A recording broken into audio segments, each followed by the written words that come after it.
Vandag wil ek vir julle 'n storie vertel. 'n Storie van iemand wat ek redelik goed ken. Op 10 jaar oud het hierdie ou die eerste keer sy lewe vir die Here gegee. Op sy knieë gegaan saam met sy ma en gebid en gevra of Jesus in sy hart in sal kom. Die mannetjie was buite homself, uit sy nate uitgebars, op die rugbyveld gehardloop, waar hulle elke pouse voor skool, eerste pouse en tweede pouse en soms na skool rugby gespeel het tydens sy pelle. En vir hulle almal gaan vertel van Jesus. Hulle was min gespin, want wat weet 'n 10-jarige nou van Jesus en van redding en van geregtigheid. En nie lank daarna nie, is hierdie seun blootgestel aan sigarette deur 'n vriend van hom, sy ouer broer. In graad 5 het hy begin rook, en so het die donker lewe vir hom begin. Die kind was verskriklik lief vir rugby gewees, maar hoe ouer hy geword het, hoe meer kan hy daai beelde, daai prentjies onthou wat hy in sy hustler gesien het, wat hy en sy vriende weggesteek het by hulle fort in die bos naby sy huis. So rook en vrouens, meisiekinders daai tyd natuurlik, was 'n groot deel van sy lewe. So het hy die laerskool deurgegaan en graad 8 vir die eerste keer dronk geword. Nie net dronk nie, buite homself dronk geword, te veel gedrink, opgegooi. En toe is daar nog 'n ding, nog 'n houvas, nog 'n hoek in sy vlees wat hom terughou en vashou. Maar gedurende hierdie tyd was hom nie net hoeke wat hom vasgehou het, en daar was een ander ding wat hom ook vasgehou het. Een ding wat hom amper teruggehou het om te ver te gaan in hierdie donker pad af. Teruggehou het om te ver te gaan in die dal van doodskare weer in. En hoërskool begin die partytjie lewe toe nou 110 km/h.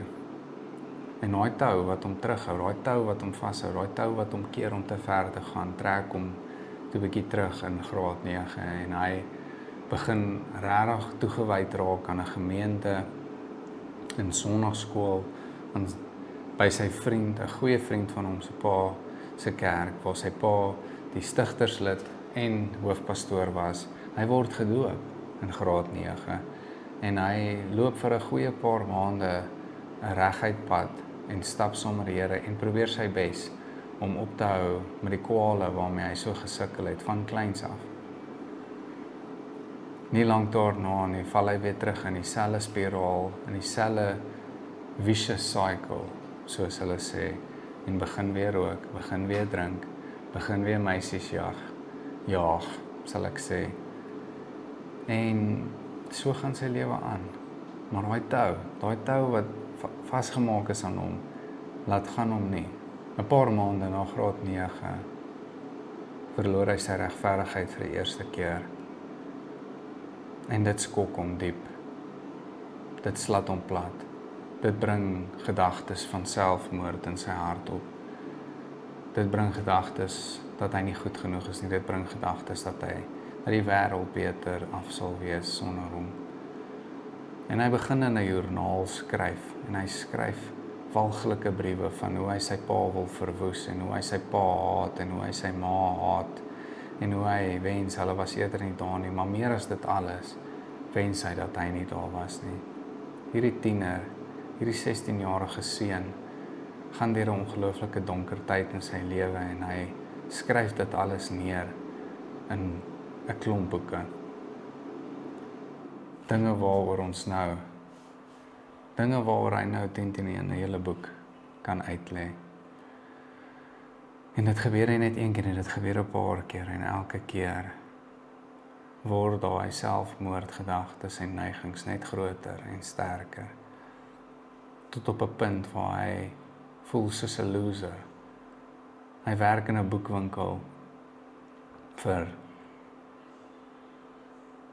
bietjie meer as R1000 'n maand. Hy het sy rugbyloopbaan opgegee. Hy is verslaaf aan iets wat hy het 'n nuwe verslawing ontdek. En hy sit by sy pa se huis, sy ouers se huis, en hy is besig om hierdie ding te doen, hierdie ding wat hom net nog 'n hoek in hom is. En daar kom 'n liedjie in sy oorfone en dit speel kliphard.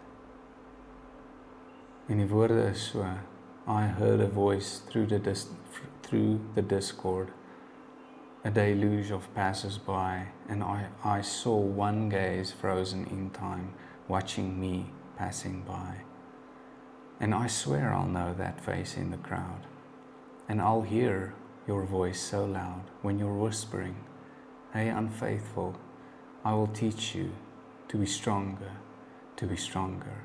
Hey ungraceful, I will teach you to forgive one another. Hey unloving, I will love you, I will love you. En daai woorde bring hom op sy knieë.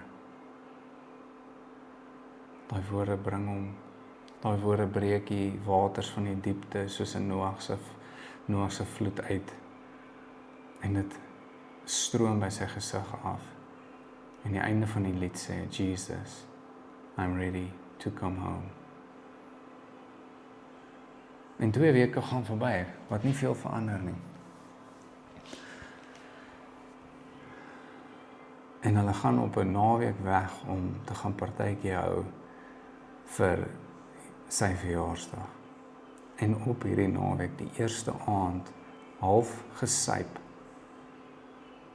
ontmoet hy die 3de keer vir die Here, die 3de en die laaste keer, en hy laat staan sy streke. Nie heeltemal nie, maar vir die laaste keer besluit hy, nou gaan hy hierdie pad saam met God stap.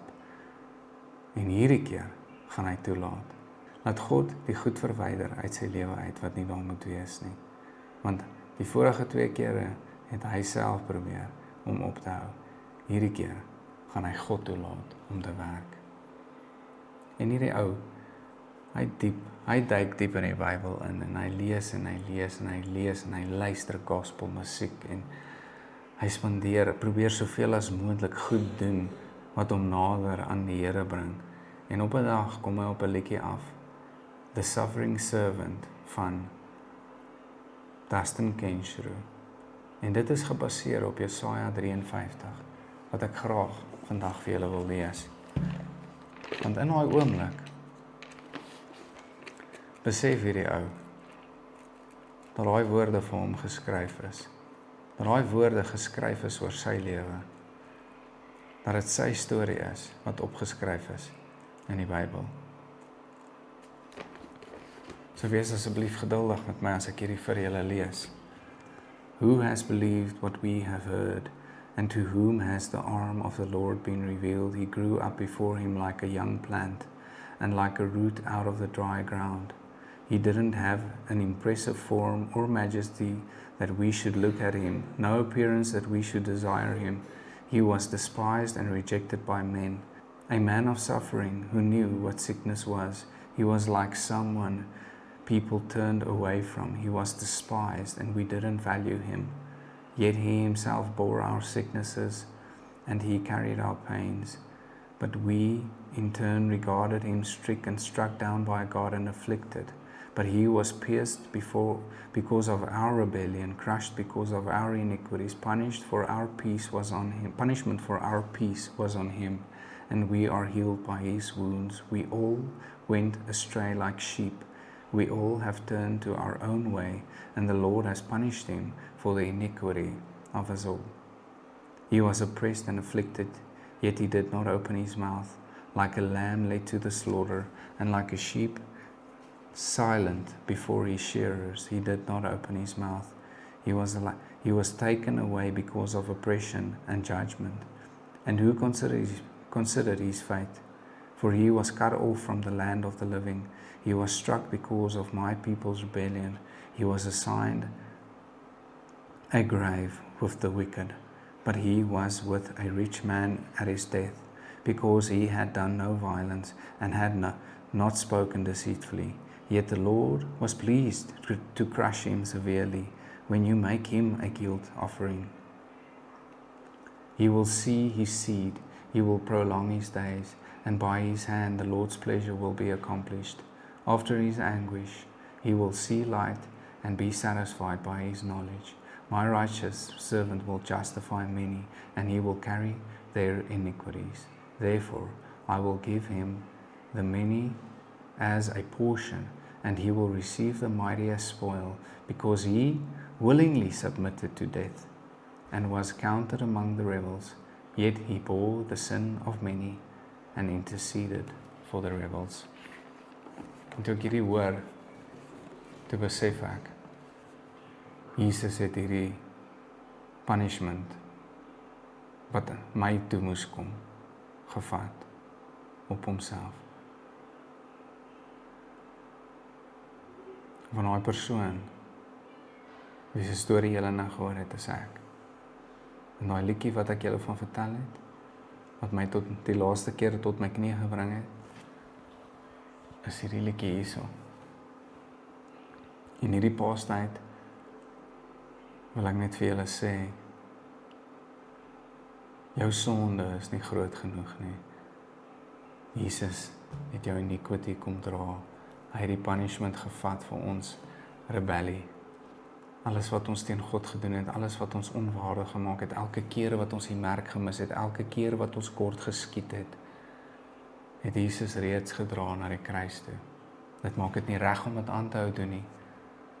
Maar ons 'n groter storie hier as jou storie. Dis die storie van Jesus, the suffering servant. Die een wat in ons plek, daai seer, daai gewig, daai pyn, daai lyding kom vat het op homself, sodat ons in regstanding kan wees, regverdig gemaak kan wees en voor God kan staan, foutloos, blaamloos, so wat soos sneeu, so wat soos wol, gewas deur die bloed van Jesus. Dis al wat ek vir julle wil sê in hierdie video en hierdie week. Onthou wat Jesus vir jou gedoen het. En elke keer as die vyand jou wil herinner van daai dingetjie, daai groot ding, maak nie saak hoe groot of hoe klein dit is nie, wat jou weghou, wat 'n hoek in jou vlees is, soos al die goed wat hoeke in my vlees was, onthou net, herinner jy die vyand van wat Jesus vir jou gedoen het. Want hy kan nie daarteen staan nie. Mag julle geseënde Paasfees hê, geseënde Paasnaweek saam met julle gesinne en geliefdes, en onthou waaroor dit gaan, en dat jy nou regverdig is voor God, deur Jesus, deur genade. Amen.